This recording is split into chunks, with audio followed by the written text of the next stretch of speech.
My name is Donnell Davis, and this is another video via the Blue Room. Now, this is part 2 of Complicated Relationships video that I'm doing tonight, and this one is more focusing on the aftermath of being in said relationships and actual tips on those when looking for the person they want to be with next in line, and the do's and don'ts. I sort of touched down on this a little bit more in the Maury Complex video, but more of fun, more of a comical sense. But this one is more advisory, and hopefully this works. This advice works for you. So the first thing, you've been in a relationship, it didn't quite work out, it was very bad, and you're picking up the pieces of yourself. And most of us has been there, especially when it comes to the first heartbreak. Many of us have been with that one person that you've given your all with, and it didn't quite end up being fairy tales and rainbows like you wanted it to. No happy ending. You get more the reality that life sometimes doesn't start you off with the right person, and you're picking yourself back up. You're dusting yourself back off, and you're ready to date again. Now, in said relationships, you should always give yourself some time.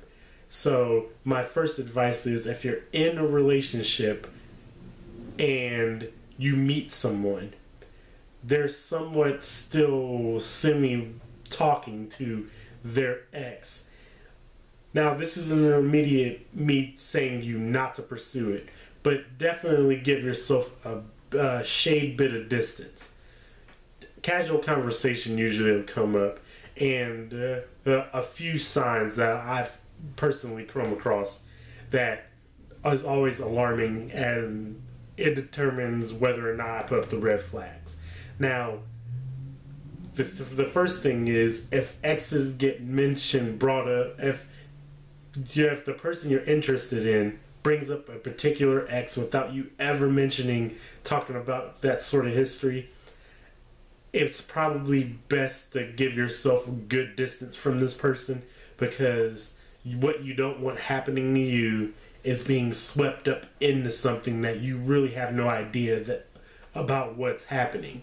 Because usually if they're bringing up that ex, that means they themselves are already thinking about them without no other influence even sitting in front of you. Now, I would approach that to be cordial. Some people would just see that as an immediate turnoff and just not return the next phone call or not pursue it any further. But proceeding with caution is it's a definite cautionary tale, because you yourself have built yourself up and your self-esteem up to a level to where you're yourself again after your own catastrophic heartbreak. And the next thing you don't need is a relationship that lasts maybe within the first few months, and you find them going back to said ex. Because most of them, more likely than not, they're not finished with whatever it is that they're doing, or whatever course that they're supposed to run, and you end up being caught in the middle of it as some sort of temporary reprieve, and it puts you right back in the place in which you're trying to find your way out of. And it also and another danger to this is, after building up said resistance, there's usually an ex of yours whom follows you really closely, especially if you have kids with one of your exes, and they end up following you relatively close and want to put the screws into you to pull you back what it is you work so hard to get away from. So there's a couple of things to avoid in situations quite like that. Number 2, you should probably have standards in which you absolutely will not break and always go by. Now, when we are teenagers and have our first time love, there is no guidelines. There are no things that we look for because we know no better. We're still learning ourselves on what it is that we want and who we want to spend the rest of our lives with. When you, after all that and you gain some knowledge, it's best to put that knowledge to work. If you've been into something bad and something that's not enjoyable for you, the best thing you could do is just use common sense. Look for people who embody the positive things about you. It doesn't necessarily have to be the exact carbon copy of you.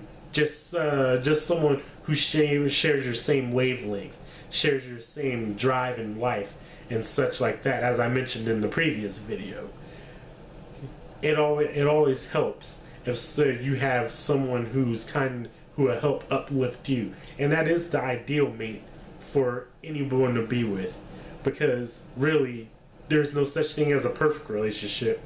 There's no such thing as the perfect mate either. Even the mate that's ideal for you, you'll always have friction with, because it's human nature.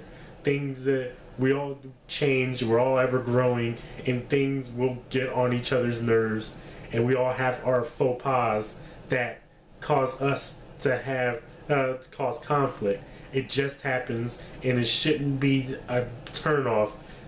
It should be a realm of understanding in which you use that to empower yourself. Go into any relationship knowing that there always will be a rocky time no matter what you do to prevent it. In fact, if you try to avoid it, that's how you sink faster in the said moments. Letting things play out obviously will always be a better alternative than to trying to avoid something. As I mentioned in the first video, looking for clues about cheating or something like that. It's always better to let those things play out, because usually if your gut is telling you something, it's right, and there's no need to cause an unruly scene simply because you're mad. Because there's things that happens to us that all make us mad that we don't do. Most people won't risk their jobs at work because there's a livelihood there. So there should be a similar mindset on trying to have a little bit of restraint and before reacting upon emotions. And then this leads me into the next thing, and this happens quite a bit, and I've done this myself with a few exes of my own. Always have a mind on what you have. More than often than not, whether you believe in God, whether you believe in just simply the law of averages, because everybody has a different belief system, but whether you believe, at the very least, good fortune always comes after bad storms, and most of us tend to have the exact ideal match for us presented to us in the perfect format. Single, maybe has a kid or two, who's really cool, good parent, career driven, and what ends up happening, they get thrown by the wayside. They don't even get a second look because inner bitterness still exists. Even if you've grown to being yourself, there's a restraint that all of us that allow ourselves to be in when going back onto the dating scene. So the next few that come along, that do have good conversations with them and such like that, but if they're starting to treat you good, try to avoid the immediate thought too good to be true, because that happens quite a bit, and a lot of good people, especially ones who've been through bad relationships and are hurt, actually get a good person and treat them like utter crap because that's what they're used to. You just simply cannot do that and expect that you're going to keep finding people like that to come help you and to come want to be with you in life. Bad news spreads faster than bad reviews spread faster than good ones, unfortunately. If you are it may take you years to be known as a gentleman and to be known as somebody good, but the one chick that cheats on you spreads the word around the neighborhood, then you're labeled just like that as a cheater for a very long time, and your story will be told for you. So try not to treat any woman, for that matter, bad. If they're mistreating you, simply leave them alone, because at this point you should have the mindset and the experience to know what the bad situation will end up looking like. And if you have said feelings for a possible ex and such like that, there should always be things to consider. One, and probably the most important thing, is then that people tend to try to mask the truth. That is the worst thing you can possibly do, is to try to lie to yourself on the reality of a bad situation. If something was bad beforehand, if nothing really changes, if you just are deciding to take a break and you're not seeing any other people, then casual conversation, a very, very snail slow approach to see what they've done to progress themselves, because that's generally what people who try to rehabilitate somebody bad tries to do in a relationship. They leave them to try to see if they are going to do better for themselves. Now, it's give or take. You let a bird, if you let them fly away, and if they were meant to be with you, they would come and fly back home. That saying does reign true, but unfortunately, these days it just isn't quite the case, because they'll come flying back if you have something to offer that they can't get on their own. So, and if you're the easiest way for them to have something, then yes, of course they'll come flying back. So you have to place value on yourself other than material items. Place value on you to know what it is you're willing to put up with and you're willing to go through, and not lie yourself into saying that the other person is better.